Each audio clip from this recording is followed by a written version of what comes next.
Selamat siang Indonesia, Anda menyaksikan seputar Bali terkini pukul 11 waktu Indonesia Tengah bersama saya, Madis Kudanekarang. Hukuman kebiri dianggap tidak efektif untuk memberikan efek jera bagi pelaku kejahatan seksual. Demikian dikatakan pemerhati anak Cok Istri Mas Mingguwatini. Mendalam dirasakan Cok Istri Mas Mingguwatini terhadap maraknya kasus kekerasan seksual dan tindak pemerkosaan terhadap anak dan perempuan saat ini. Terkait hukuman kebiri yang kini hangat diperbincangkan untuk memberikan efek jera bagi pelaku kekerasan seksual, sebagai pemerhati anak ia tidak merasa yakin, karena meski sudah dikebiri, pelaku masih dimungkinkan akan mengulangi perbuatan bejatnya tersebut. Hal yang harus dilakukan adalah penegakan hukum secara jelas dan tegas tanpa ada manipulasi. Apakah dia akan efek jerahnya ada? Memang kita hilangkan rasa seknya hilangkan. Apakah benar-benar hilang?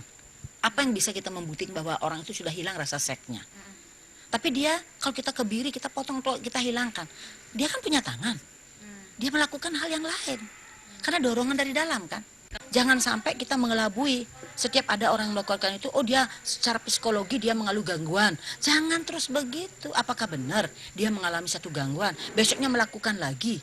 Nah, siapa yang bertanggung jawab? Nah, untuk itulah tolong kita benar-benar baik dari pemerintah, dari penegak hukum, betul-betul lakukan aturan yang ada, berikan efek jera kepada orang-orang yang melakukan hal tersebut. Selain penerapan hukum secara tegas, publikasi pelaku kekerasan sangat penting dilakukan sebagai hukum sosial bagi si pelaku. Cieni dan Kusngurah, Bali TV. Demikian seputar Bali terkini kali ini. Terima kasih atas perhatian Anda. Selamat siang Indonesia.